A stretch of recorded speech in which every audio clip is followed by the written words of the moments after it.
જય સ્વામિનારાયણ બાળ મિત્રો. લાસ્ટ વિડીયોમાં આપણે સ્વાધ્યાય 7.2ની થિયરી જોઈ. હવે જોઈએ સ્વાધ્યાય 7.2નો પહેલો દાખલો. તો જો પહેલો દાખલો, બિંદુઓ -1 7 અને 4 3ને જોડતા રેખાખંડનું 2:3 ગુણોત્તરમાં વિભાજન કરતા બિંદુના યામ મેળવો. આપણે થિયરીમાં જોઈ ગયા કે બિંદુ એ અને બી, રેખાખંડ એ બી આપેલો હોય, એનું m1/m2 ગુણોત્તરમાં વિભાજન થાય તો બિંદુ પીના યામ મેળવવાનું સૂત્ર m1x2 + m2x1 છેદમાં m1 + m2 અલ્પવિરામ m1y2 + m2y1 છેદમાં m1 + m2. તો અહીંયા એ જ વસ્તુનો ઉપયોગ કરીએ. આ જે છે એને એ લઈ લઈએ, a -1 7 બરાબર a x1 y1, અને લઈ લઈએ b 4 - 3 બરાબર b x2 y2. ત્યાર પછી 2/3. તો જો બાળ મિત્રો, આપણે શું મેળવવાનું છે? આ બે બિંદુ જે આપ્યા છે એને જોડતા રેખાખંડનું 2:3 ગુણોત્તરમાં વિભાજન કરતા બિંદુના યામ શોધો.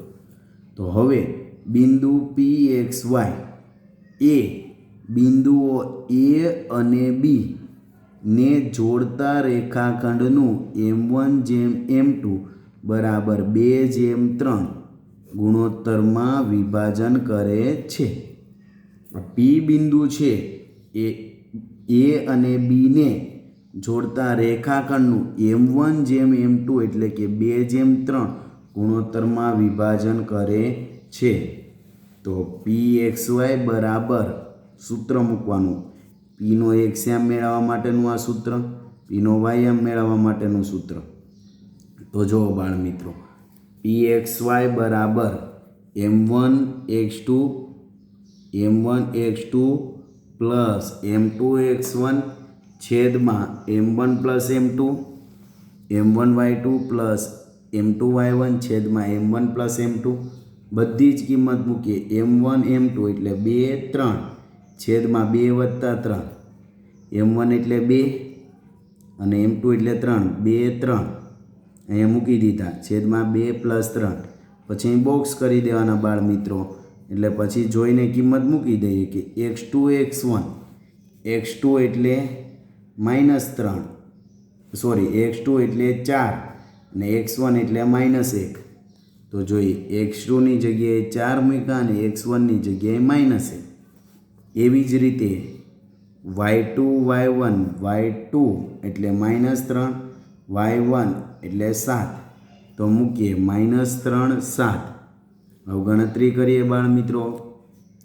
4 2 8, 3 1 3, પણ કેવા 3 -3, છેદમાં 3 ને 2 5, 2 તરી 6, કેવા 6 આવશે -, 3 7 21, છેદમાં 2 તરી 2 ને 3 કેટલો સરવાળો થશે? 5.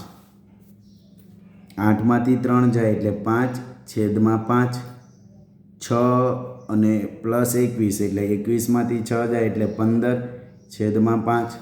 અહીંયા 5 5 ઉડી ગયા, કેટલો જવાબ આવે? 1.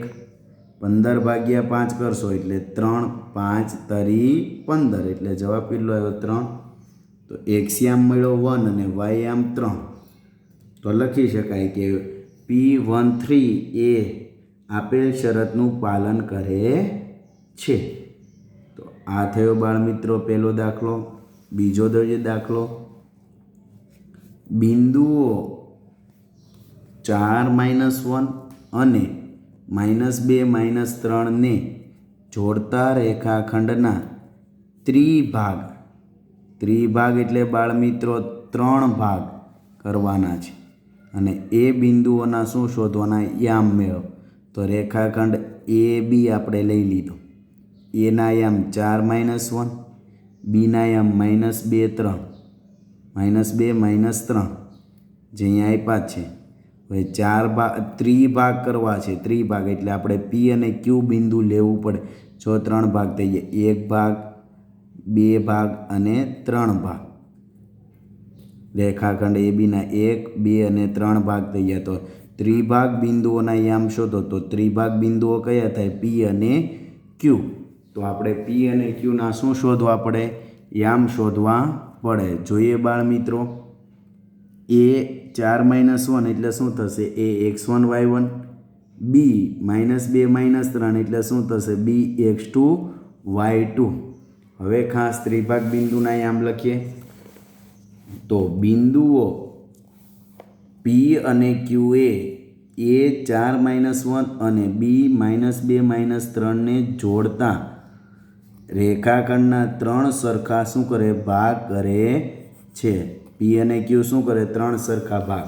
એટલે આકૃતિમાં આપણે જોઈ શકીએ કે એપી બરાબર પીક્યુ બરાબર ક્યુબી. તો જો અહીંયા આપણે લખવું એપી બરાબર પીક્યુ બરાબર ક્યુબી, કારણ પી અને ક્યુ શું કરે છે? 3 સરખા ભાગ. હવે બિંદુ પી એક્સ વાય, પીના યામ આપણે એક્સ વાય લઈ લઈએ અને ક્યુના યામ x3 y3 લઈ લઈએ. કારણ એના યામ તો આપણે x1 y1, બીના યામ x2 y2. તો પીના યામ શું લઈ લઈએ? X Y. તો પી એક્સ વાય એ 4 - 1 અને બી -2 - 3 ને જોડતા રેખાખંડનું 1/2 બરાબર m1/m2 ગુણોત્તરમાં વિભાજન કરે છે. ઘણા બધા બાળકોને એવું થાય કે આ 1/2 ક્યાંથી આવ્યા? તો જો પી એક્સ વાય તો તમને ખ્યાલ આવી જશે. પી એક્સ વાય આપણે ધારી લીધું છે. એ અને બી તો આપેલ હતા. હવે 1/2 આકૃતિમાં આવો. આકૃતિ ઉપરથી ખ્યાલ આવશે. જો એક ભાગ, આ બીજો ભાગ અને અહીંયા ત્રીજો ભાગ. તો પીની ચર્ચા છે. કોની ચર્ચા છે? પીની. તો અહીંથી એટલો આ એક ભાગ થશે અને અહીંથી આ એક ભાગ અને 2 ભાગ. તો આ 2 ભાગ જેટલું છે. આ કેટલા ભાગ જેટલું છે? 2 ભાગ જેટલું. અને અહીંથી એટલું કેટલા ભાગ જેટલું છે? 1 ભાગ જેટલું. એટલે કહેવાય કે 1/2. અહીંયા એક ટુકડો છે અને આ બાજુ કેટલા ટુકડા છે? 2. તો ખાસ ધ્યાન આપજો, આપણે લેવાનું થશે. આ રકમમાં આપેલ નથી એટલે શું કરવાનું? પી છે એ તરફથી 1/2 ગુણોત્તરમાં વિભાજન કરે છે. એટલે અહીંયા લખું 1/2 બરાબર m1/m2 ગુણોત્તરમાં વિભાજન કરે છે. હવે પી એક્સ વાય સૂત્ર મૂકવું. આ સૂત્ર આપણે જાણીએ છીએ. હવે m1 m2 એટલે શું થશે? 1 2 1 કૌંસમાં +2 કૌંસ છેદમાં 1 + 2 1 + 2 અહીંયા કૌંસ કરી દેવાનું છેદમાં 1 + 2. હવે x2 x1, x2 એટલે -2 અને x1 એટલે 4. તો -2 અને અહીંયા 4. ત્યાર પછી y2 y1 એટલે -3 -1. તો અહીં -3 -1. જે ગણતરી થતી હોય કરીએ. 2 × -2, 2 4 8, 2 ને 1 3, 3 × -3, 2 × -2, 2 ને 1 3. 8માંથી 2 જાય એટલે 6. કેવા 6 પ્લસ આવશે? છેદમાં 3. 3 ને 2 સરખી નિશાની એટલે સરવાળો, મોટી સંખ્યાની નિશાની એટલે કે માઇનસ. છેદમાં 3. 6/3 એટલે જવાબ કેટલો આવશે? 2.